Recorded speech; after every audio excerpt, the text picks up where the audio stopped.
Good morning, everybody. It's about 10 o'clock or 9 o'clock in the morning here in Phoenix, and we're at Vern Lewis Welding Supply, our new partner plus in Phoenix. And check it out. Look at all these Fronius machines. I can count 1, 2, 3, 4, 5, 6. Oh yeah, and Divisor Connect.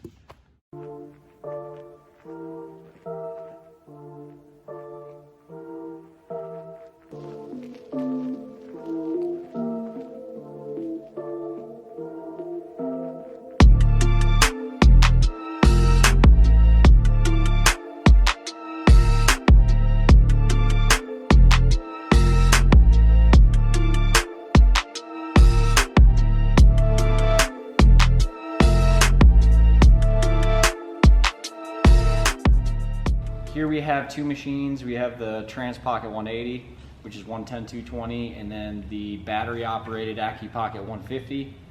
And today we got something special for all of you.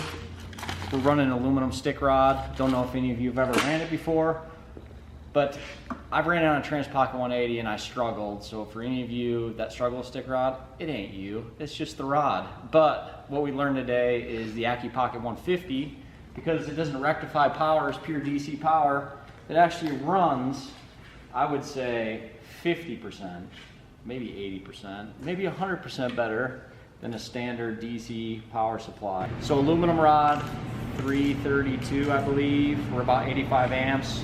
The hardest part is getting it struck on the initial strike, but once you've got the puddle form, it's pretty easy to run in a T-joint. Let me do a tap.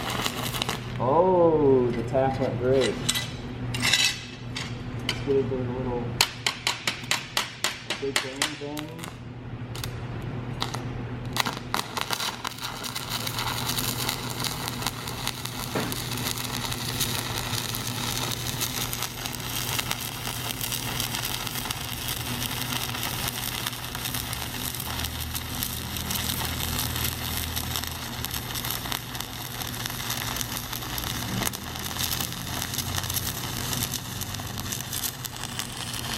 I'm running out of rod. No. Yeah. It's smoky too, don't breathe that in. Would you say it causes Alzheimer's? Alzheimer's? Yeah. Look at the plume. But that's what the flux looks like after you're done welding. Let's give it a little chip. Watch your eyeballs.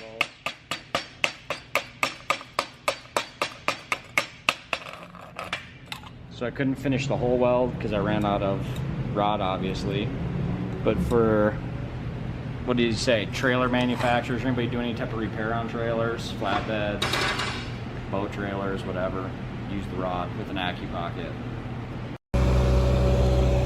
Welding some stainless steel with the TPSI. Got some special guests in the house.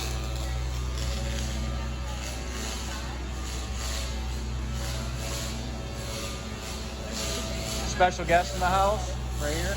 Huh? Hi.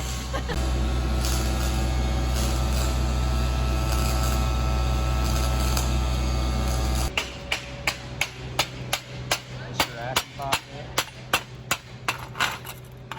Aluminum stick. We're here with the Transsteel 2700.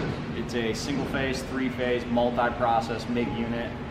In the price category of $2,700 to $2,900. Does not come with a cart, but I want to show you a cool feature, or at least a cool feature that I think is cool. It's called comfort wire. And what is comfort wire? So I can take my spool of wire and clippity do it just like that. And now what I'm going to do is I'm going to close up my drive wheels, and I can run this right to the back side of the drive wheel system and jog the wire from the gun trigger just like this.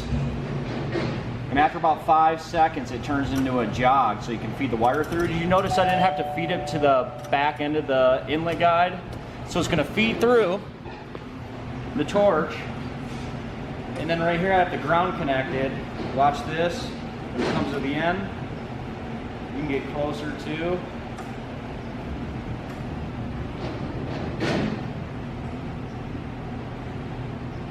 coming. I can feel it. Look at that. It just stops. No work necessary. The comfort is with Transsteel. Testing my skills on some tube. See this right here? It was brought to us by a special guest. Right here, this guy. Frank Flurquin, right? Is that how you pronounce it? So you might know this guy, but he welds a ton of chassis, and I call him the TIG Robot Master, is what I call him. He's been breaking down some welds for us. Check this out. Beautiful. I'm trying to hold a flame to him, but I don't think it's working. Yeah. So we're gonna bust this out for my first time. What is this material again? 4130. 4130. Chromoly. So high strength. This is typically what they use in chassis? Yes. Okay. You weld this in 4 passes? Me, yes, I would weld. I usually weld it a quarter at a time, just so Okay. I have time to cool in between. Like Okay. I usually run fast up to here. So you go run up to the tack and then back flip down. it over. Okay. And do another cooler spot. Okay. We'll see. Watch your eyeballs.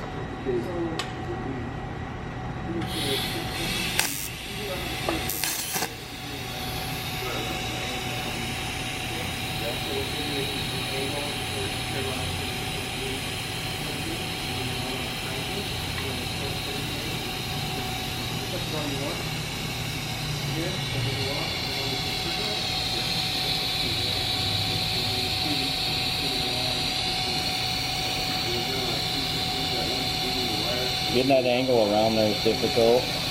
Yeah. That's usually a good place to stop so you can reposition. All right, so check this out. There's mine, first try. So I've never TIG welded tube before, and then you can see the difference.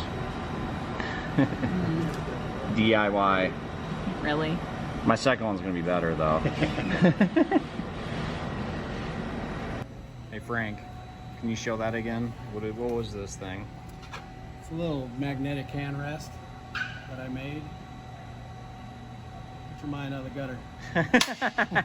It's exactly what I was thinking. You already knew. It's I great. get comments on it. Yeah. No, that's cool. Yeah, look at that. It doesn't even move. See you, buddy.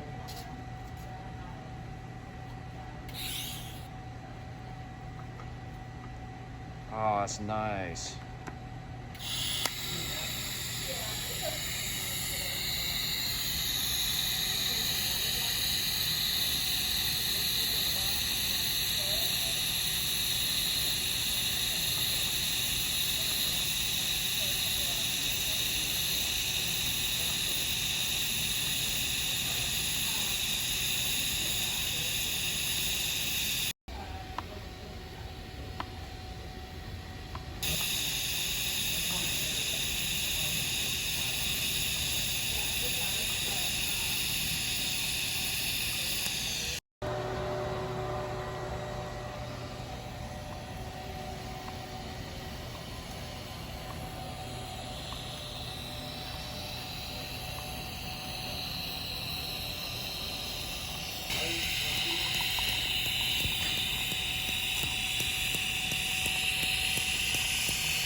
Now I'm showing my welds. There's mine.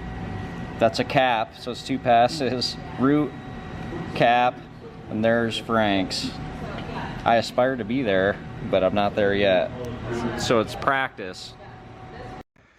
2 years later, we're back at Camelback. And we gotta climb up this thing. It doesn't look so steep here at all, but it's steep. That guy's got a lot of courage to go to the right without a handrail. I wouldn't do that. No way. Boulder Alley time.